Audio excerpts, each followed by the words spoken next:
روزے کی حالت میں مسواک کرنا کیا حکم رکھتا ہے؟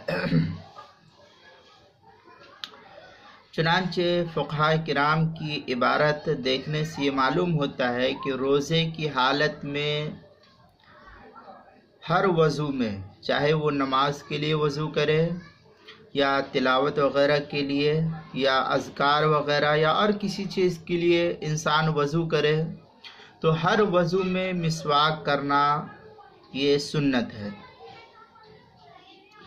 روزے دار جو روزہ رکھا ہے، حدیث کے اندر آتا ہے کہ روزے دار کے منہ کی جو بو ہوتی ہے وہ اللہ تعالیٰ کو بہت زیادہ پسند ہے۔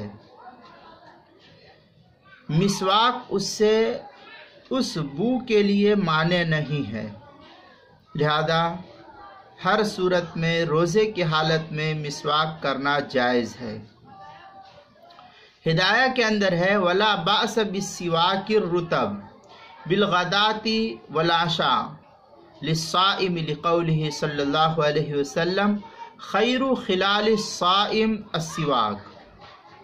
یہ ہدایہ کی عبارت ہے، پہلی جلد صفحہ 221 پر اس عبارت کو نقل کیا ہے، اور فتاوی ہند اس کی پہلی جلد صفحہ 199 پر بھی اس کو نقل کیا ہے۔